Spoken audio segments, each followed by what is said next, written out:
好，接下来赶快来看到是伊朗的无人机海现在狂烧防空弹哦，美国则是他的爱国者库存告急之外 ，F-15还被友军给击落，华府现在被推进消耗战的当中。我们来看到现在美国最在意的一点，就是因为它的卡达的乌代德的空军基地呢遭到飞弹给攻击了。好，现在根据细节了解是说，革命卫队当时派出了2架苏24的战斗机轰炸机去攻击，那么卡达的空军也紧急升空去做拦截，一度呢这2架战机距离目标竟然是只剩下2分钟的时间。后来才真的被击落。那现在危险的背后，其实呢，就是因为现在说了，爱国者的飞弹现在消耗量实在是非常库存啊，非常的吃紧。华尔街日报也特别做了一个报道，说美国现在防空拦截的弹药是最高机密，但是中东冲突之下，已经消耗了大量它的防空支援。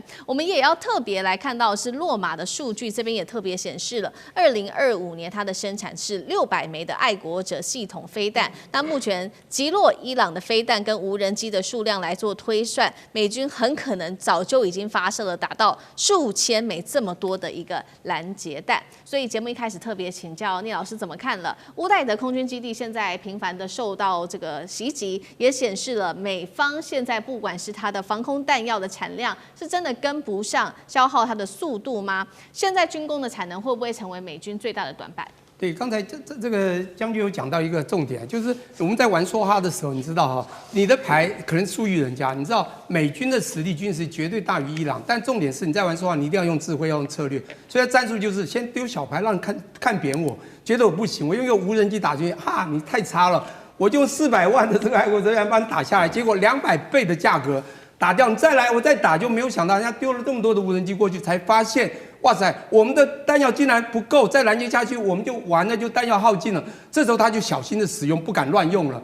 那当然，这个伊朗最后呢，就像这个将讲，就开始丢他比较重要的弹了。因为如果不这样做的话，可能就一定是必输嘛。我现在讲的是，美国他真的忽略掉一点，美国它的制造业真的完全空洞化，它不是2战的时候，它可以随时生产快速的时候，而伊朗呢，实际上有制造实力，它在制造无人机速度也是够快的。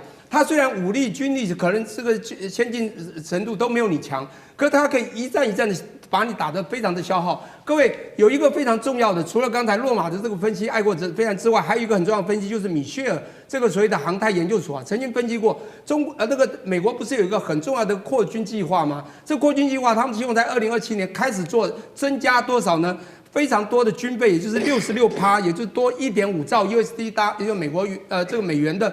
这个经费要增加所谓的 F-47的空力，以及这个突击者这个轰炸机 B-21，但是他们的数量只有185和100。结果人家分析，即便是这样，未来你可能认为的假想敌的对岸已经远超过，你要跟人家打到平手，你最少要300架 F-47啊第6代战机，以及B-21的突击者，这个要200架。他说：“现在就算扩军都赢不了，那现在重点来了。你现在这个光对伊朗这个战争，你在这个所谓的不管这个防空导弹，你用那个200倍的价格去挡人家一架这个无人机。当然这次的这个苏凯这个24过去，当然这个他们等到了最后才打，这个当然是其来有自。显然的，他开始习售或习打了。”他开始不敢太随便消耗，当然原因非常简单，美国的这个制造实力，甚至军工厂制造实力可能有限了。这就像一个过去曾经非常彪悍，年轻的时候非常非常棒的一个武术专家，不管在各种武术都是得奖的。可他现在年纪大了，他现在呢其实这个外强已经中干了，他可能已经虚有其表了。他看起来有时候出去还是很大声喊别人，让人家会害怕。可真的打起来可能会有问题，因为他会后继无力。我担心就是美国最后的未来真的是因为这样子，而这个短板非常越来越明显。最重要就是它后勤可能会无力，就是后继无力。好，所以我们看到这个美国跟伊朗之间，这个伊朗针对美国打的是一种不对称的作战，那当然也考验美国现在本来就已经很吃紧它的军工体系。那另外一方面，现在也有一个说法说，美军现在面对的挑战，还有来自于跟这个盟军的协调也出现问题嘛？因为从战争爆发到现在可以看到已经有3架美国自己的 F-15打击鹰在科威特的境内坠毁，还不是伊朗打的，而是这个友军误击所造成的，是不是在盟军协调上出问题了？这样看起来，美军空中作战会不会变得更加的危险？张将军怎么看？我认为美军在科威特根本没有跟科威特成立一个共同空中作战指挥中心。美军住在科威特总共是2100多人，这2100多人几乎是海军陆战队跟陆军，空军34个人，海军呢？海军3个人，没了，就这样子。那34个人就是管后勤。那现在美军要进驻了，因为什么？因为要对伊朗动，就美军就从其他地方调拨这个 F-15进驻在这个科威特。但是问题是，你有没有成立共同这个火力管制中心呢？没有嘛。那你怎么办？那你这样的话，你根本没有这。那科威特管科威特的，你美军打你美军的，那你会不会造成一个误击？这个状况，这个风险就在了嘛。那第二个，他们美军跟科威特没有划设防空安全走廊。你离场就起飞之后离场去执行任务，回来执行完要返场，你要走空中安全走廊，有叫做防空飞弹安全走廊，这个地方防空飞弹不打，你走这个安全走廊进来。之后其他的地方冒进来，我只知道是其他的飞机，我就打它。因为这样，你自己的飞机，你走安全走廊回来，安全。因为划设防空安全走廊，因为你起飞、离场、返场都要经过安全走廊，没有划设，那就会被打掉了。这是第二个，第三个，可能美军为了执行任务的保密性，他没有打开敌我识别系统。敌我识别叫 IFF， 就是敌我识别。那不要打开，我打开的时候我看到，我们大家都知道这是我 F-15，但是伊朗也看到你是 F-15但美党的雷达也早知道，你知道，那我不要开，你不要开，结果敌我识别系统就不生效，那到底是那个敌我识别没有开，那一定是伊朗过来的嘛，打掉，那就科威特就把防空部队把它干掉了，因为为什么敌我识别系统没开？为什么？就是为了保密、隐秘，结果也害了自己。对。是这个样3个错误同时发生。我认为最重要的是共同空中作战管制中心没有成立。应该成立，我们大家共同成立，然后做任务分配。结果34个人都是后勤，根本没有。所以他进驻的时候不要只是飞机进驻，管制官要进驻，指挥官要进驻。我认为这一次伊朗战争打完之后首先拔掉的就是美军驻科威特的指挥官，他是2100人，你要负最大责任。3架 F-15被干掉，你要负多大责任啊？出任务被干掉就算了，你是自己人被自己人打掉嘞。对，你这个协调是怎么协调的？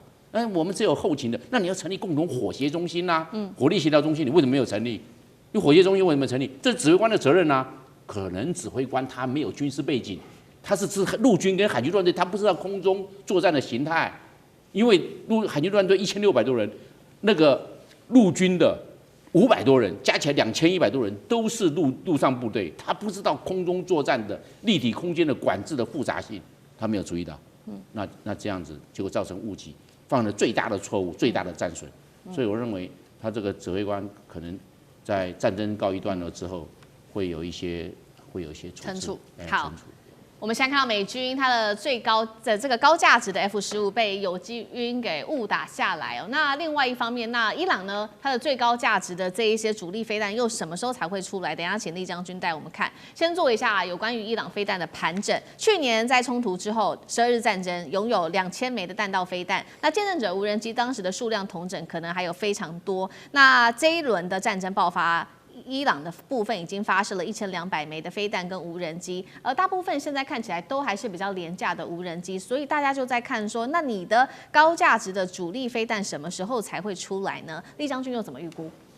其实这次这个每一刀打到现在为止，我们很明显看出来，伊朗已经掌握了所谓战略主动什么叫做战略主动？就是与我所望的时间，与我所望的地点，与我所望的武器。打到我所望的一个战果这叫做战略主动。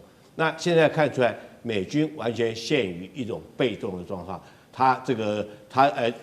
伊朗对他发射导弹，他才能被动的去防御、去拦截。虽然说他曾经主动想要攻击伊朗的一些阵地或者一些设施，可是看出来现在主动权完全掌握在伊朗的手中。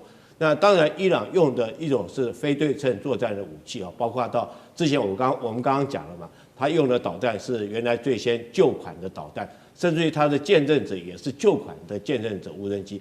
它现在今天它新的无人机已经出来了，叫哈迪德这个112洞这款原来见证者。它的只是50cc 的一个小马达，速度大概只有时速100多公里。但是现在新的哈迪德这款的112洞这款无人机，它速度可以到500公里。我想对美军来讲，这种威胁更大，因为它速度更快，又更不好。